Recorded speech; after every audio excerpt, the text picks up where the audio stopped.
नमस्कार दोस्तों। छोटी चर्चा ज्योतिष के ऊपर, आने वाले वर्ष 2021 राशिफल के ऊपर, विभिन्न राशियों के ऊपर इसके क्या परिणाम हो सकते हैं और व्यक्ति जनमानस इससे लाभ लेने हेतु किस प्रकार से, अगर राशि के ऊपर कोई विपरीत प्रभाव पड़ रहे हैं तो उसको दान, पुण्य, पूजा, उपासना के द्वारा कैसे व्यवस्थित कर सकता है, उनको न्यूनतम कर सकता है, एवं कोई शुभ प्रभाव अगर पड़ रहे हैं तो उनको कैसे और अत्यधिक बढ़ाया जा सकता है। इसी के ऊपर हमारा ये चर्चा है। मिथुन राशि तक हमने इसमें चर्चा में आप लोगों के साथ साझा कर चुके हैं। आज कर्क राशि के ऊपर बात करेंगे। कर्क राशि है क्या? कर्क राशि अपने आप में बहुत ही संवेदनशील और बहुत ही शर्मीली राशि कहना चाहिए आज के संदर्भ में, किंतु अपनी मान्यताओं को, चीज़ों को बहुत जकड़ के रखने वाली राशि भी कही गई है।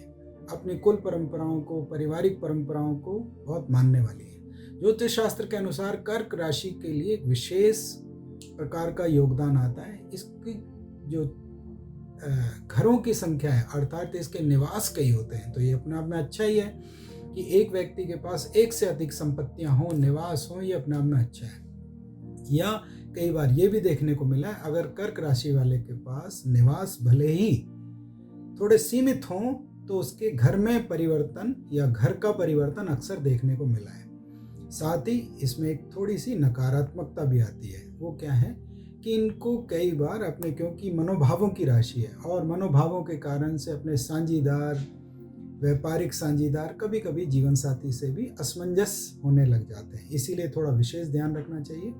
अब हम चर्चा आरंभ करते हैं। कर्क राशि 2021 क्या परिणाम, फल इसमें मिलेंगे। जैसे कि मैंने आपसे कहा था कि लगभग 9 खंडों के अंदर इसका पूरा साल का विवरण होगा और जो विशेषताएं इसमें रहेंगी वो किस तरीके से रहेंगे। वर्ष के आरंभ में साझेदारी और जीवन साथी के लिए बहुत विशेष सावधानी बरतें, क्योंकि साल के आरंभ में ही थोड़ा साझेदारी और जीवन साथी के प्रति कोई ऐसी घटना हो सकती है जिससे कि असमंजस बन जाए, व्यापारिक कला कौशल में कोई दिक्कत आए, किंतु शुरू में ही है, केवल आरंभ में ही है, उसके उपरांत ये ऐसा नहीं है।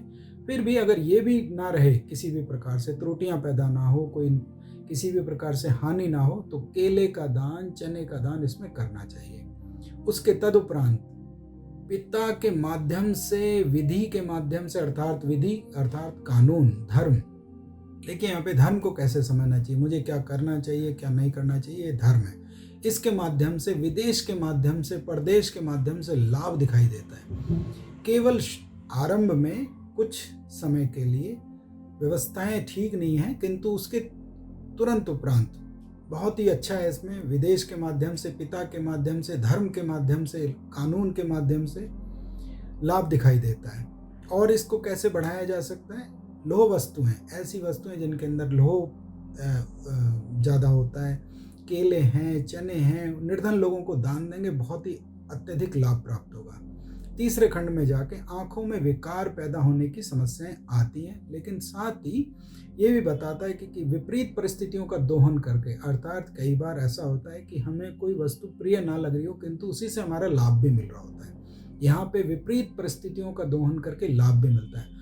आंखों में विकार ना उत्पन्न हो, उसके लिए क्या इसमें दान दिया जा सकता है? इसमें आंखों में विकार उत्पन्न ना हो, इसके लिए हरी मूंग का दान दिया जाता है, या ऐसे पदार्थ जिनके अंदर हरे तत्व की अधिकता हो। तो ऐसा पदार्थ अगर दान देंगे या गऊ को खिलाएंगे तो आपके लिए बहुत ही लाभकारी रहेगा। तीसरे खंड में आंखों का विकार हमने आपको साझा किया। फिर इसके बाद इसके उपरांत के जो खंड है उसमें संतान, विद्या, परामर्श, योजनाओं के माध्यम से अत्यधिक लाभ दिखाई देता है। आपका परामर्श किसी को एकदम से लाभकारी रहेगा, व्यक्ति आपके परामर्श को मानने लग जाएगा कि कितना उन्होंने मेरे को सुंदर परामर्श दिया। आपकी संतान के माध्यम से, विद्या के माध्यम से बहुत ही आपको लाभ रहेगा। योजनाएं आपकी पूरी तरीके से कारगर रहेंगी, ऐसा ज्योतिष शास्त्र इंगित कर रहा है। उससे अगले खंड के अंदर लॉटरी के माध्यम से, देखिए वैसे तो लॉटरी खेलना नहीं चाहिए, ये अच्छा नहीं है, लेकिन इसको स्पेकुलेशन भी कहते हैं, शेयर ट्रेडिंग भी कहते हैं। आज के संदर्भ में कभी कभी इकट्ठा सामान खरीदना और फिर उसको बेचना कई बार लाभकारी हो जाता है। वैसे तो जो शेयर के अंदर लोग काम करते हैं उनको पल पल का पता होता है, फिर भी ज्योतिष ये इंगित कर रहा है, आप अपने स्वेच्छा अनुसार थोड़ा इसको करके देखिए। तो शेयर ट्रेडिंग के माध्यम से, मनोरंजन के साधनों के माध्यम से, अब ऐसा समझ लीजिए, मान लीजिए कि आपने कहीं निवेश करना है और किसी शेयर में, और वो मनोरंजन अर्थात सिनेमा आदि इत्यादि या ऐसे कोई साधन जिनसे मनोरंजन पैदा होता है, तो उनसे आपको लाभ मिलने की संभावनाएं बनेंगी। मित्रों के माध्यम से यहाँ पे लाभ मिल जाएगा। संतान के लिए भी संपत्ति बनाने के योग दिखाई देते हैं। मान लीजिए आपने अपने संतान के लिए कोई पहले से पूर्व निर्धारित कर रखा है कि अब मैं अपने पुत्र के लिए, पुत्री के लिए कोई घर बनाऊंगा, तो आपको उसके अवसर प्राप्त हो जाएंगे। इसके साथ साथ ऐसा भी कहा गया है ज्योतिष शास्त्र के अंदर कि जिनको हम पढ़ाते हैं, जिनको हम शिक्षित करते हैं, वो भी हमारी संतान है। तो ये विद्यालयों के लिए या विद्या का कार्य करने से संबंधित लोगों के लिए, जो विद्या के अंदर संलग्न हैं, विद्या प्रदान करते हैं, उनको स्कूल बनाने के मौके इस समय पे अपने आप ही उत्पन्न हो जाएंगे। जो लोग संस्थान चला रहे हैं उनके लिए भी बहुत अच्छा रहेगा।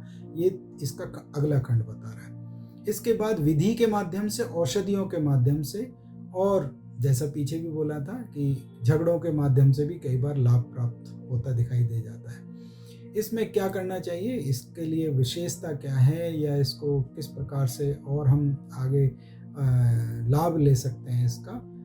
इसके अंदर जो मीठे फल हैं या मिश्री है, उनका दान देने से जीवन के अंदर लाभ प्राप्त होता है। इसके उपरांत जो अगला खंड आ रहा है उसमें आपके लिए तो ये बहुत ही उत्तम है, किंतु साथ ही मानसिक विचारों में इसमें उथलता पुथलता रह सकती है। ऐसा मैं करूं, ऐसा ना करूं, इन में उलझनों में आप बिना अकारण ही फंस सकते हैं। इसीलिए इसको भी सुदृढ़ता रहे, इसमें भी आपके जो दृढ़ता रहे किसी निर्णय लेने के लिए, उसमें चावल का दान इसमें अति उत्तम बताया गया है। इसके उपरांत के खंड में व्यापार, पुत्र, राज्य लाभ प्राप्त होने के योग दिखाई देते हैं। सेना के अंदर लाभ दिखाई देता है, सुरक्षा आदि के लोगों से लाभ दिखाई देता है। नेतृत्व करने का आपको मौका मिलेगा, अर्थात आप किसी संगठन के अंदर अगर कोई भूमिका निभा रहे हैं तो इस समय आपको नेतृत्व करने का अवसर प्राप्त हो जाएगा। क्या करना चाहिए इससे और अधिक लाभ मिल जाए, बूंदी के लड्डू का या बूंदी के प्रसाद का इसमें दान किया जा सकता है। तब उपरांत इसको अगले खंड में चलते हैं। लाभ में बढ़ोतरी है और ऐसी आज्ञा जो लोगों को लाभ दे सके, या जिस आज्ञा से आपको लाभ प्राप्त हो सके, वो इसके बाद मिलने की आपको पूरी संभावनाएं दिखाई देती हैं। बहुत ही अपने आप में देखें तो कर्क राशि, वैसे तो ये आने वाला जो वर्ष है इसमें बृहस्पति नीच अवस्था में होके कर्क को देख रहे हैं, किंतु उसके उपरांत भी अगर इसको पूरे तरीके से इसका विश्लेषण किया जाए तो कर्क राशि के लिए, जैसे मैं खंड अनुसार देख रहा हूँ, तो ये लाभ ही नज़र आ रहे हैं इसमें ज़्यादातर। फिर भी कहीं अगर कोई छोटी मोटी सावधानियाँ हैं तो उसके लिए मैंने आपको बताया भी है। लाभ अत्यधिक बढ़ जाए और किसी भी प्रकार की आज्ञा आपको प्राप्त हो जाए, कंबल का दान देना चाहिए, बिछोने का दान देना चाहिए, काली उड़द का दान दे सकते हैं, मीठी लस्सी का दान दे सकते हैं, ऐसा इसका अगला खंड बता रहा था। वर्ष के अंत होते होते जैसे जैसे वर्ष समाप्त होगा, पुत्र और साझेदारी से थोड़ा सावधानी बरतने का फिर दोबारा से योग आ जाता है। ऐसा ना हो कि अकारण ही किसी भी कारण से, पुत्र के कारण से, संतान के कारण से या साझेदारी के कारण से फिर दोबारा से पुनः कोई शिकायत या किसी भी प्रकार का आपके लिए रोप आरोप बन जाए। इसलिए थोड़ा उस समय पे थोड़ा ज़्यादा ध्यान देना चाहिए। काबुली चने का दान देना चाहिए, और चने का भी दान दिया जा सकता है, बेसन का भी दान इसके अंदर अत्यधिक लाभकारी रहता है। पूरे वर्ष का मूल मंत्र यही है कि सुरक्षा संबंधित लोगों को वस्तुओं का दान करते रहेंगे, आपके लिए काफ़ी अच्छा रहेगा। हनुमान चालीसा का पाठ करिए, या दुर्गा कवच का भी पाठ कर सकते हैं, या जो भी आपकी इष्ट देव या इष्ट देवी हैं उनका भी आप अपने अपनी मान्यताओं से, परंपराओं से जो कुल में चली आ रही है उनके अनुसार उसका पूजा पाठ करेंगे, आपके लिए बहुत ही लाभ रहेगा। भाइयों को लेकर समस्याएं ना हो, उसमें हरी मूंग का दान इस साल में बताया। जीवन साथी और साझेदारी में किसी प्रकार की त्रुटि ना हो, केले का दान, धार्मिक पुस्तकों का दान बताएं, और निर्धन जनों की सेवा करने से अत्यधिक लाभ प्राप्त होगा। चर्चा को पूर्ण करते करते एक आपसे विशेष बात कहना चाहता हूँ वह यह है कि कई बार हमें ऐसा लगता है कि जो राशि मेरे बारे में बताई गई है शायद उसके परिणाम बिल्कुल वैसे होंगे। जैसे कि मैंने आपसे हर चर्चा में ये बात लगातार कह रहा हूँ कि 12 राशियों में पूरे संसार को बाँटना और फिर हर व्यक्ति के ऊपर उसके बिल्कुल वैसे ही प्रभाव देखना, ये तर्कसंगत नहीं है। हाँ, इसके बेहद परिणाम, काफ़ी अत्यधिक मात्रा में परिणाम देखने को प्राप्त हो जाते हैं। दशा के अनुसार ये घट भी सकते हैं और बढ़ भी सकते हैं। देखिए, ऐसा समझ लेना चाहिए कई बार, अब इसमें हमने जो खंडों के साथ आपके साथ विवेचना करी, कहीं-कहीं इस खंड में कई उपलब्धियाँ भी आ रही हैं और कहीं-कहीं कई ऐसी जटिलताएँ भी आ रही हैं। एक कुशल ज्योतिष्य, एक कुशल देवज्ञ का सबसे पहले मूल मंत्र यही है कि वह अपने पृच्छक को, जो उससे पूछने वाले आने वाले लोग हैं, उनको लाभ दे, जिस लाभ से उसके मान में, सम्मान में, यश में, नाम में वृद्धि होती है। तो मैं तो इतना ही कहूँगा कि देवज्ञों को, ज्योतिषियों को या जो सेवा कार्य में लगे हुए लोग हैं, उनको सबसे पहले प्रथम अपने पृच्छक को लाभ देने का अवसर देखना चाहिए और ज्योतिषीय गणनाओं के आधार पे उसको देखेंगे तो कभी भी आप त्रुटि नहीं कर पाएंगे। वर्ष 2021 कर्क राशि वालों के लिए अति उत्तम हो। कहीं अगर थोड़ी सावधानियां बताई हैं तो मैंने आप लोगों के साथ साझा करी। खुश रहिए, अपने परिवार का, अपने मित्रों का, समुदाय का, देश का, पूरी वसुधरा का ध्यान रखिए। देश की तरक्की में ही, प्रगति में ही हमारी प्रगति छुपी है। धन्यवाद, छोटी चर्चा में आपने भाग लिया। चैनल को सब्सक्राइब करेंगे, आपको अगले खंड मिलते रहेंगे जल्दी अन्य चर्चाओं के साथ। वर्ष समाप्ति से पहले पहले अगले वर्ष की जो जो घटनाएं जैसे जैसे बन सकती हैं आप लोगों के साथ जरूर साझा करेंगे। आज जाते जाते एक विशेष मंत्र मैं आपको बताना चाहता हूँ जो आपके लिए बहुत ही लाभकारी रहेगा।